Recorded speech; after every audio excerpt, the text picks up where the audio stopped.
Il est 18h, bienvenue dans ce journal du vendredi 3 février 2023. Au sommaire, Idéfix, le chien le plus gaulois du grand écran, est en ce moment au Sables d'Olonne. Le chien qui a tourné dans Astérix et Obélix, l'Empire du Milieu, vous donne rendez-vous avec son dresseur ce week-end. Nous parlerons également inclusion dans ce journal, grâce à une action de sensibilisation au lycée Édouard Branly de La Roche-sur-Yon. Jeunes en situation de handicap et valides ont profité d'une journée sportive ensemble. Enfin, vide dressing réservé aux tailles 42i+, un événement qui se prépare à 13-Septier dans le Nord-Vendée par l'association Vendée-Forme, une association qui magnifie hommes et femmes size plus. Une des stars du moment, petite, à poil et très mignonne, passe son week-end au Sables d'Olonne. Je veux parler d'Idéfix, l'incontournable chien d'Astérix et Obélix, l'Empire du Milieu, film qui démarre très bien d'ailleurs au cinéma. Idéfix donc et son dresseur Patrick Pitavino sont en Vendée pour une tournée de démonstration. Colline Davy a rencontré le duo. Vous le voyez, la star du jour, c'est Idéfix et on se retrouve avec son dresseur aujourd'hui parce qu'il est chez nous au Sables d'Olonne. Est-ce que vous pouvez commencer par nous expliquer un peu comment vous est venue cette passion et puis ce que vous faites aujourd'hui ? Oui, c'est vraiment une passion plus qu'un métier. Et c'est arrivé il y a malheureusement 30 ans. Pourquoi malheureusement ? Parce que ça veut dire que j'ai pris de la bouteille. Et à l'époque, c'était vraiment une passion. Et un jour, l'opportunité, il est arrivé devant moi pour travailler des chiens dans le cinéma.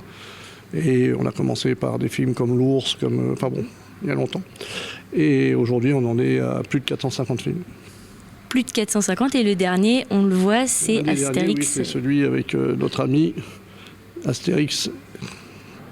Et donc vous êtes ici ce week-end pour faire un peu la promotion de ce film. Qu'est-ce qui va se passer si on peut donner envie aux gens de venir ? Qu'est-ce qu'on peut leur dire ? Qu'est-ce qu'on va voir ? Alors on va faire un peu de promotion ce soir pour la sortie du film au cinéma.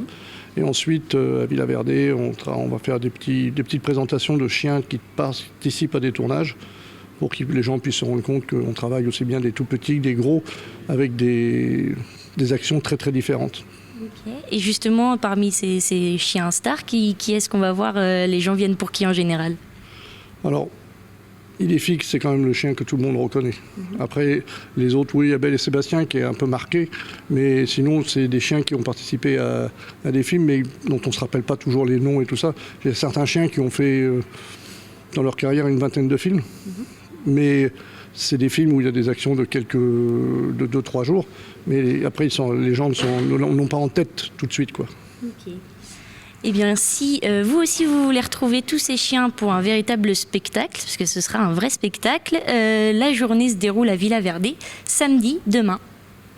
Et d'Idéfix, on passe à César, puisque les votes et délibérations se déroulent ce vendredi. 21 élèves de terminale de spécialité humanité et littérature philosophie du lycée de la Tourtelière à Pouzauges participent au jury national de l'Académie des Césars, qui décerne donc le prix du César des lycéens. Pour ce faire, ils ont visionné 5 films, dont 3 au cinéma L'Échiquier, et surtout, ils ont appris à développer leur sens critique. Ils ont eu une formatrice qui est venue en lien avec la Fédération nationale du cinéma les former pendant 2 heures pour voir comment, à partir d'un court-métrage, comment juger le son, les couleurs, l'image, le rythme, la construction cinématographique. Et donc l'objectif, c'est ça. C'est ça, qui s'appuie sur ces aspects techniques. Normalement, ils doivent être capables de pouvoir voter pour un film qu'ils n'aiment pas, mais qu'ils considèrent bien fait, même si je pense qu'ils voteront pour un film qu'ils auront aimé.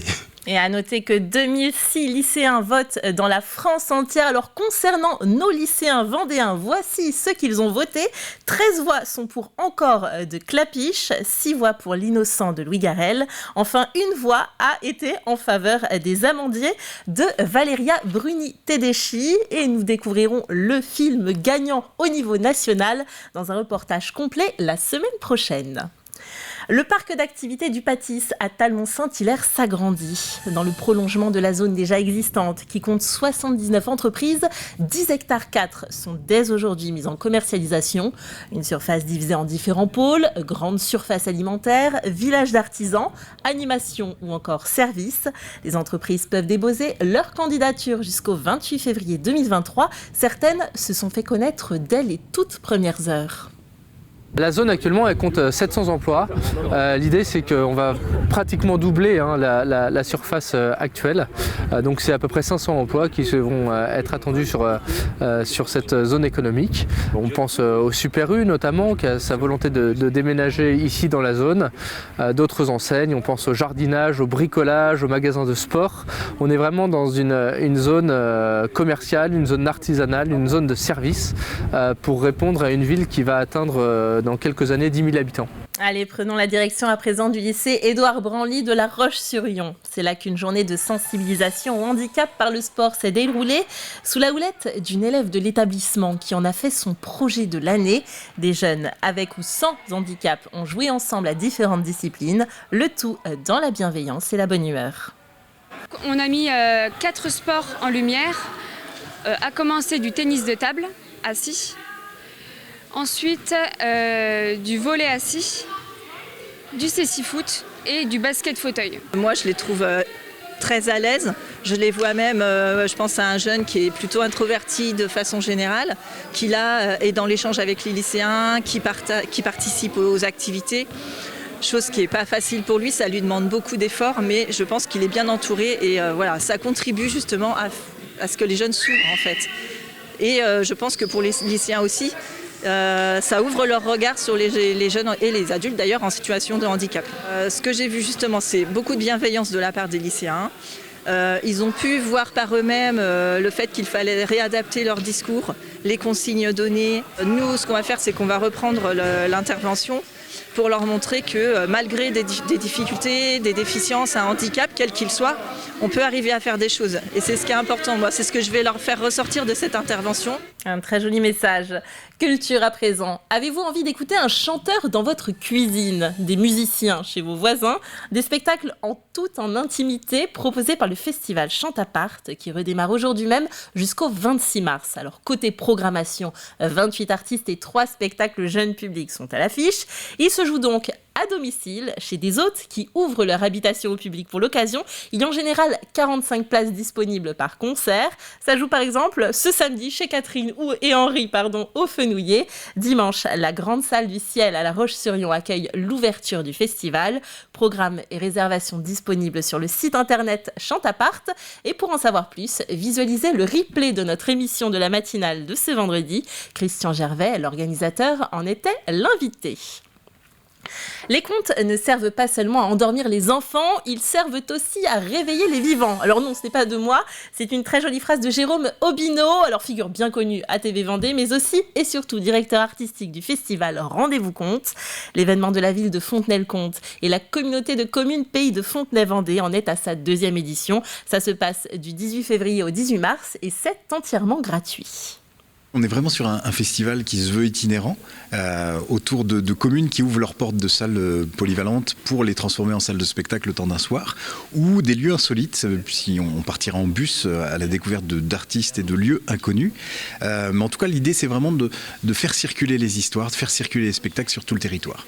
L'idée, c'est aussi de créer du lien avec les pratiques amateurs. Il y a plein de gens qui racontent des histoires. Est-ce qu'ils osent passer le seuil de la scène ? Eh bien, l'occasion va leur être offerte le vendredi 18 mars à Montreuil, où le principe de la soirée, si tu as envie d'une boisson que tu ne veux pas la payer, eh ben, tu racontes une histoire ou jouer d'un instrument de musique. Vraiment développer la pratique amateur. Et les places sont limitées, les réservations obligatoires auprès de l'Office de tourisme de Fontenay-le-Comte. Et encore une fois, c'est gratuit. Un autre bon plan. En 2020, plus de 4 femmes sur 10 s'habillaient entre le 44 et le 56. Pourtant, les enseignes ont du mal à suivre le mouvement. Francesca a donc décidé de lancer il y a quelques années une association destinée à tous ceux qui ont des formes. Elle organise le premier vide dressing de l'association au mois de mars. Le reportage d'Alix Lanos. Francesca a fait le tri dans son armoire. Lavée et repassée, elle prépare les vêtements qu'elle destine au prochain vide dressing de l'association Vendée Formes. Un vide dressing pour hommes et femmes. Seule particularité, vous n'y trouverez aucun vêtement en dessous de la taille 42. J'aime la mode depuis mon adolescence. Et certaines fois, je trouvais regrettable de ne pas trouver une petite veste à ma taille. Et oui, c'est vrai que c'est extrêmement dommage. Alors pour trouver des vêtements, mais aussi s'échanger des bons plans, elle a eu l'idée de ce vide dressing pour toutes celles et ceux qui n'osent pas toujours franchir la porte de certaines boutiques. lorsqu'on est rond et qu'on rentre dans un magasin de fringues, déjà, on ne rentre pas dans tous les magasins, puisqu'effectivement, en France, on est considéré rond à partir de la taille 42. Donc il y a des magasins dans lesquels on ne rentre pas du tout. Alors j'avoue qu'il y a 30 ans, c'était encore plus compliqué, où on avait bien des leggings, des pulls, et en fait on essayait de cacher nos rondeurs. Et se cacher, Francesca n'en a plus envie, bien au contraire. De vide dressing en shooting photo et défilé, avec son association, elle accompagne et met en valeur les cœurs et les corps. C'est vrai qu'il faut reconnaître que le parcours des uns et des autres est souvent difficile, donc pas à pas. Pour moi, c'est une passerelle pour se retrouver, l'estime de soi. Et chacun et chacune d'entre elles vont trouver dans Vendéforme un support qui va leur correspondre. On va faire aussi des ateliers d'aromathérapie, de méditation. On va organiser des marches. Le prochain rendez-vous de l'association est le 19 mars pour le vide dressing. 7 places sont encore disponibles pour y participer. Inscription avant le 1er mars. Voilà, le rendez-vous est pris. On jette un œil à la météo de ces 3 prochains jours avant de refermer ce journal. Alors la grisaille sera encore présente le samedi matin, mais vous le voyez ensuite, le soleil se dégagera. On aura un petit peu de vent aussi, mais rien de bien fou.